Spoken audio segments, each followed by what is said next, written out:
Selamat siang, Bapak Ibu, saudara-saudara sekalian, para peserta customer gathering. Saya senang sekali hari ini bisa turut ambil bagian dalam acara yang luar biasa ini. Dan topik yang diberikan kepada saya adalah mengatasi GERD pada industrial stress. Industrial stress. Ya, ini menarik karena saya banyak membawakan topik tentang GERD, tapi untuk mengkaitkan dengan stres, rasanya baru kali ini nih. Topik ini diberikan kepada saya. Kalau dispepsia dalam arti sakit mah secara umum, memang sudah sangat banyak dikaitkan dengan stres, dan saya sendiri pernah melakukan penelitian di rumah sakit tempat saya bekerja bahwa memang tingkat stres pada pasien-pasien yang mengalami sakit mah itu memang cukup bermakna. Tapi GERD itu dengan mah sama nggak sih? Timbul pertanyaan, GERD itu apa? GERD adalah singkatan dari gastroesophageal reflux disease. Jadi sebetulnya itu bahasa Inggris. Sudah ada sih bahasa Indonesianya, yaitu penyakit reflux gastroesophageal dan disingkat PRGE. Jadi sebenarnya nih, kalau kita mau konsisten sekarang kita pakai bahasa Indonesia, maka kita jangan sebut GERD lagi, tapi PRGE. Aduh, ribet ya. Enakan GERD ya, sekali ngomong jadi. Jadi memang saya juga lebih terbiasa menyebut GERD. Jadi pada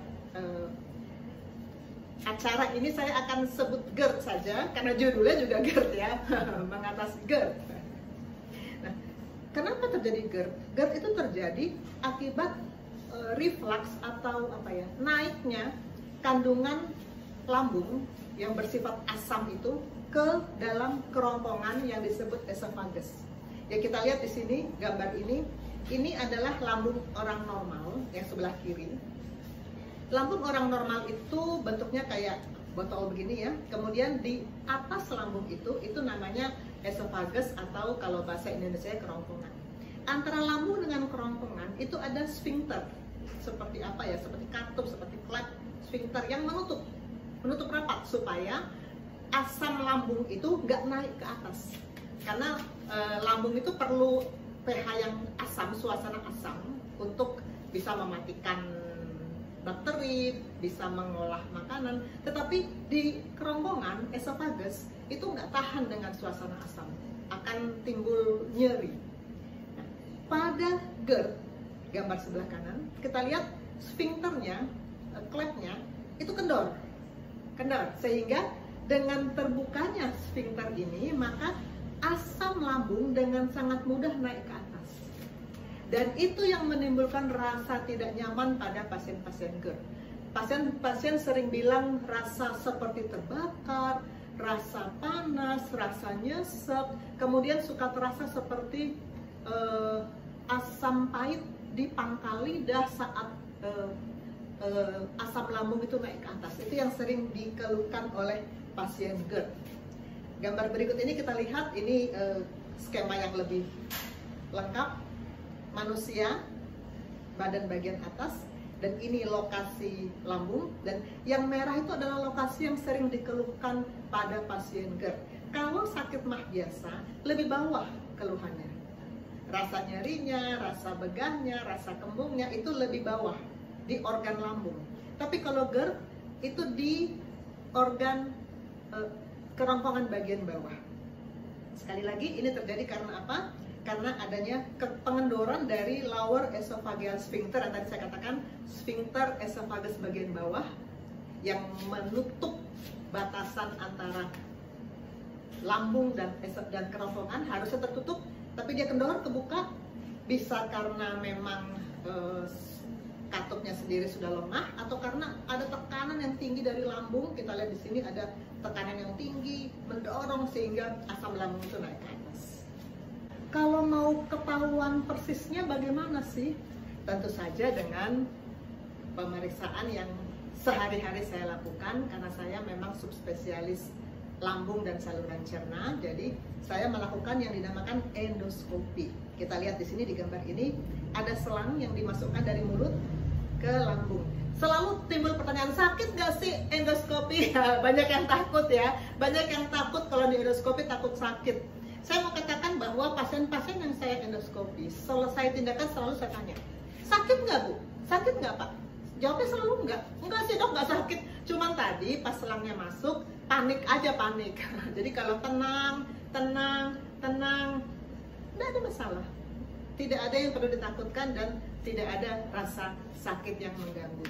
Tapi ada juga tindakan endoskopi yang dilakukan dengan bius umum. Nah itu sih nggak ada masalah ya. Tidur bius umum nih, bangun udah kelar.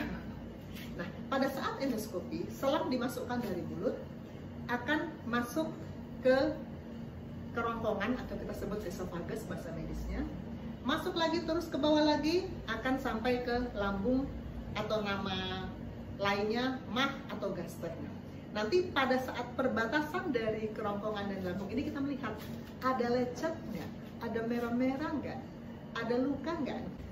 Kenapa terjadi? Kenapa terjadi GERD? Karena ketidakseimbangan antara pertahanan esophagus, klepnya lemah, dan serangan asam lambungnya tinggi. Klepnya lemah, sedangkan asam lambungnya tinggi. Jadi nggak seimbang, sehingga naik ke atas. Maka terjadilah keluhan yang disebut GERD. Kenapa serangan asam lambung itu tinggi? Pertama, bisa karena terlambat makan. Terlambat makan yang dirasa pasti lapar dong.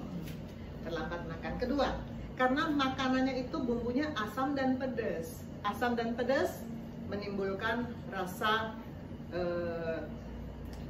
kekambuhan pada GERD karena asam dan pedas itu membuat serangan asam lambung menjadi tinggi. Obat-obatan, obat juga bisa, iya. Ada obat-obatan yang sifatnya untuk menghilangkan nyeri. Bapak Ibu Saudara yang pernah kena rematik atau penyakit sendi, penyakit tulang, itu umumnya dikasih obat nyeri. Nah itu akan menimbulkan iritasi di lambung dan asam lambung naik, dan itu membuat serangan asam lambung tinggi. Juga obat-obatan yang sifatnya pengencer darah. Bapak Ibu yang pernah kena jantung atau kena stroke, rata-rata akan dikasih pengencer darah sama dokternya. Dokternya akan bilang, Bu ini pengencer darah ya, nggak boleh berhenti. Memang nggak boleh berhenti. Tapi pengencer darah selalu menimbulkan masalah di lambung, membuat asam lambung naik dan menimbulkan kekambuhan GERD. Dan yang keempat, memang ada penyakit. Pernah ada suami dari sejawat dokter di salah satu rumah sakit pelabuhan, salah satu dari cabang rumah sakit pelabuhan, saya endoskopi, ternyata memang ada penyakit yang disebut hiatal hernia. Itu penyakit tertentu yang memang bikin terus-terusan akan kena GERD. Jadi ya bisa karena gaya hidup, bisa karena memang ada penyakitnya, atau karena pengaruh obat-obatan, maka terjadilah serangan asam lambung yang tinggi sehingga akan terjadi keluhan GERD.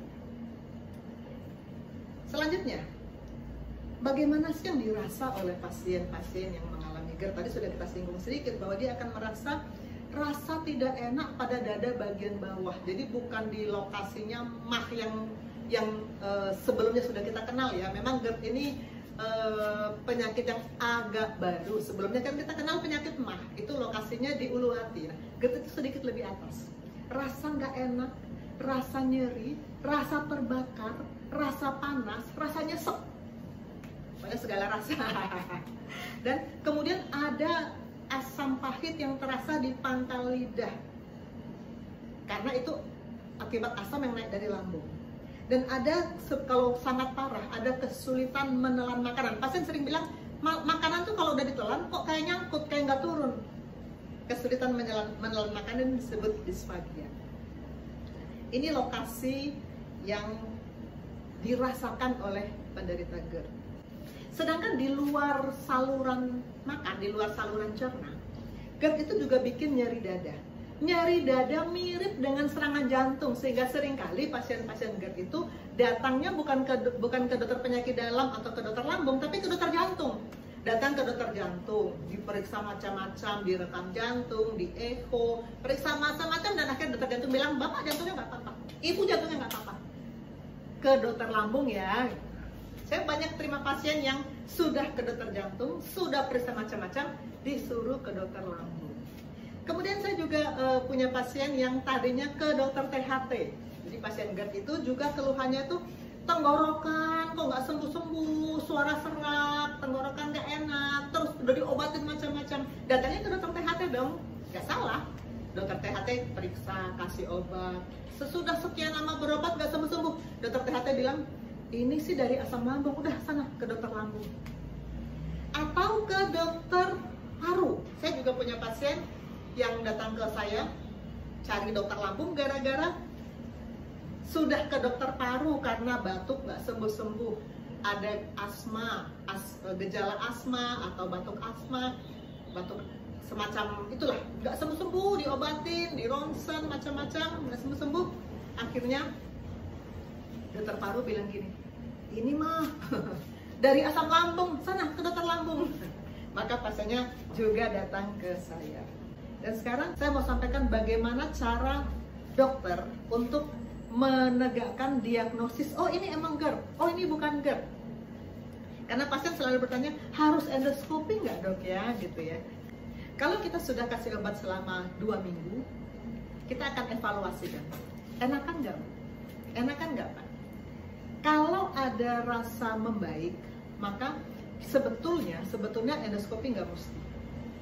Kalau dalam 2 minggu tetap tidak sembuh, aduh masih ada keluhan. Nah yang seperti ini yang kita memang sarankan untuk di endoskopi. Sekarang bagaimana sih mengobati GERD? Untuk pasien GERD ada serangkaian gaya hidup yang mesti diubah. Pertama, saat tidur posisi kepala harus lebih tinggi dari lambung. Karena apa? Karena tadi saya katakan botol lambung tuh kayak botol, ada asam lambung dalamnya. Kalau posisi berbaring, maka dengan gampang asam lambung itu naik ke atas kan. Jadi posisi kepala harus lebih tinggi. Kalau gampangnya sih bantalnya minimal 2 ya, gampangnya. Yang kedua, jangan makan menjelang tidur, karena makan itu akan membuat sphincter cleft tadi terbuka. Jadi akan naik asamnya. Jadi saya biasanya bilang ke pasien-pasien habis makan, jangan berbaring. Posisi tegak, duduk, berdiri, ngapain kek. Minimal 2 jam. Karena 2 jam itu waktu pengosongan lambung. Sesudah itu baru kalau mau berbaring. Nah, ini seringkali susah nih buat pasien orang-orang kantoran ya. Jakarta macet, pulang malam sampai rumah jam 9. Lalu makan. Habis makan ngapain? Tidur. Jadi susah. Nah ini kita mesti cari jalan keluar bagaimana nih supaya pokoknya antara makan dengan tidur harus lebih dari 2 jam. Kemudian berhenti merokok dan alkohol. Ini nggak ada tawar-menawar. Dok kalau misalnya dikurangin aja, enggak. Karena kalau dikurangin aja nanti lagi pasti nambah lagi. Berhenti, pasti bisa loh. Saya punya pasien-pasien yang mengatakan nggak bisa dok saya berhenti rokok, nggak bisa, tapi begitu dia kena serangan jantung bisa loh berhenti. Kenapa? Karena waktu serangan jantung dia ngerasain bener-bener antara hidup dan mati dan bisa berhenti merokok. Makanya sebetulnya bukan soal bisa nggak bisa, soal mau nggak mau, pasti bisa berhenti merokok. Karena rokok dan alkohol itu melemahkan cleft tadi, sphincter tadi, jadi lemah, jadi asam naik terus. Berikutnya, kurangi lemak dalam makanan. Dan saya selalu bilang kalau ke pasien-pasien, jangan makan yang digoreng ya, jangan makan yang disantan ya, karena lemak itu paling gampangnya sesuatu yang digoreng, sesuatu yang disantan. Dan makanan-makanan yang memang ada lemaknya, kita kan tahu lah, daging yang ada lemaknya, bagian yang enak-enak tuh biasanya ada lemaknya tuh, nggak boleh. Saya kalau sudah bagian ini, pasien tuh makin cemberut. Makin cemberut karena ngebayangin yang sehari-hari dia makan, nggak boleh. Kemudian jumlah makanan juga harus sedikit-sedikit, nggak boleh makan sekaligus banyak sampai lambung itu jadi membengkak, nggak boleh. Karena itu akan bikin asamnya mendorong ke atas. Ini lagi bulan puasa, saat buka puasa biasanya kan sekali langsung makan banyak, nggak boleh. Cicil dikit-dikit. Bisa 2 kali makan sesudah jam buka puasa, makan boleh 2 kali tapi sedikit-sedikit. Kemudian berat badan harus diturunkan. Sudah ada banyak penelitian yang membuktikan bahwa orang yang GERD selama dia gemuk susah sembuh GERD-nya, susah sembuh. Jadi kalau kita mau sembuh, kita harus dengan segala cara menormalkan berat badan. Caranya bagaimana? Cuman ada 2 cara. Kurangi makan, atau lebih tepatnya diatur makannya yang benar, dan olahraga. Cuma 2 itu sih cara yang memang benar untuk menurunkan berat badan. Dan kemudian berikutnya, jangan berpakaian ketat, karena pakaian ketat itu akan membuat tekanan dalam lambung tinggi dan itu akan mendesak asam lambung naik ke atas. Kalau soal pakaian mungkin sebetulnya lebih bersifat seperti untuk gaya-gaya ya, lagi model nih. Tapi ada juga yang bukan karena gaya, tapi karena penyakit yang lain, pakai ini, korset. Nah, korset juga termasuk yang sama dengan pakaian ketat, bikin asam lambung naik ke atas. Hati-hati Bapak Ibu yang kena penyakit tertentu dan disuruh pakai korset sama dokternya, itu akan timbul masalah tuh, akan timbul masalah nanti. Itu juga bisa bikin GERD. Kemudian hindari minuman-minuman seperti teh, coklat, peppermint, kopi, minuman bersoda. Semua ini meningkatkan asam lambung. Pasien makin cemberut. Jadi saya bolehnya minum apa? Air putih paling sehat. Sebetulnya teh kalau encer saja sebetulnya masih nggak apa-apa. Tapi kalau teh kental itu sama dengan kopi, coklat. Kemudian ada obat-obatan yang juga bisa melemahkan klep lambung. Ini dokter yang tahu nih. Makanya kalau ada pasien yang sakit GERD nggak sembuh-sembuh, saya tanya, ada obat yang rutin diminum nggak dari dokter yang lain? Atau bilang dong sama doktermu, juga ke dokter lain, bilang dong sama dokter itu, saya ada GERD dok. Nanti dokternya yang lalu menyesuaikan diri, menyesuaikan obat-obat yang diberikan. Nah, sekarang kita masuk pada industrial stress. Stres. Siapa sih yang nggak pernah stres? Pasti dong semuanya mengalami yang namanya stres.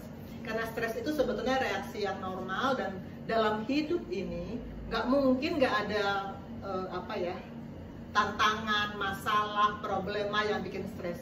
Pasti ada.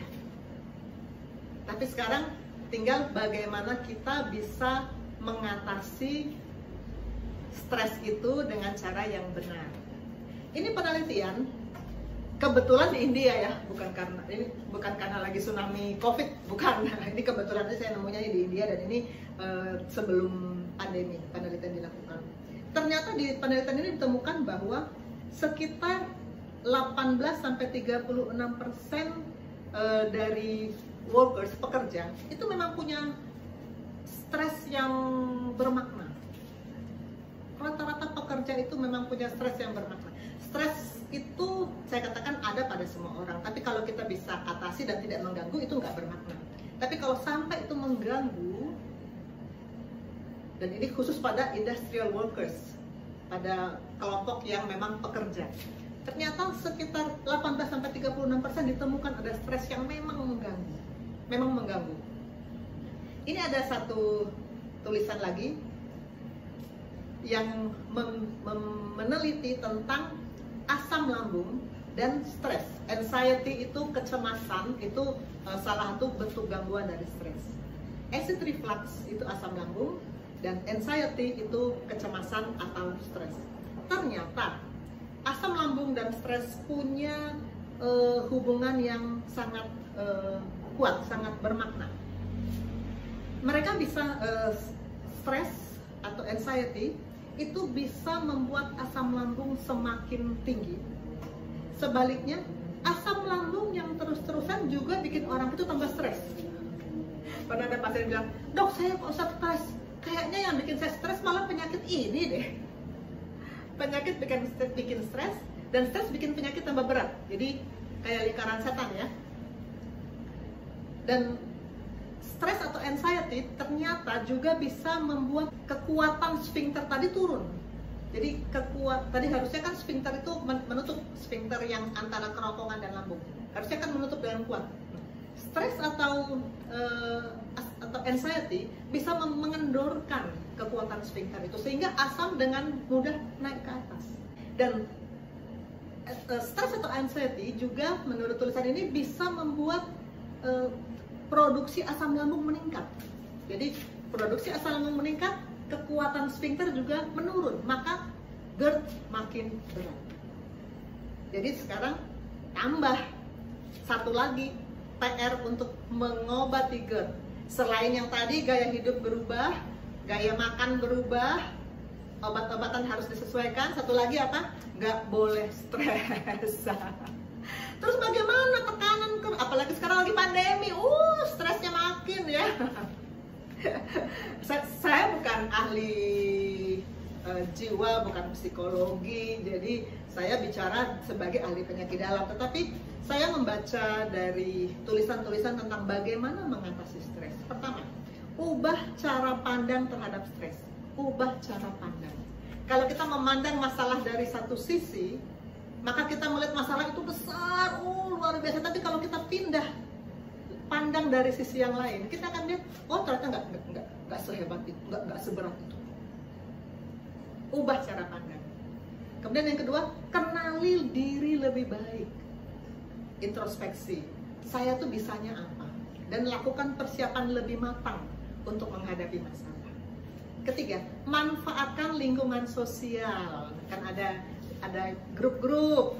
Sekarang apalagi di zaman digital ini ya, kita punya banyak grup di sosial media, punya banyak grup. Manfaatkan untuk saling berbagi pengalaman supaya dapat bantuan. Dan cari bantuan profesional. Profesional itu psikolog atau ahli jiwa yang memang bidangnya sanggup menolong untuk mengatasi stres. Karena apa? Sekali lagi, stres perlu diatasi karena memperberat GERD. Jadi kesimpulan, GERD dan stres saling berkaitan. Pengobatan GERD melibatkan perubahan gaya hidup. Banyak pasien bilang, bisa sembuh nggak dok ini GERD saya? Saya bilang bisa. Tapi ada syaratnya, gaya hidup harus berubah. Dan yang ketiga, pengendalian stres ternyata penting dalam tata laksana GERD. Baiklah, Bapak Ibu Saudara sekalian, saya harap apa yang saya sampaikan ini bermanfaat untuk kita semua. Dan kalau ada pertanyaan, boleh silahkan, nanti moderator akan membantu kita untuk bisa berdiskusi. Selamat siang semuanya, salam sehat.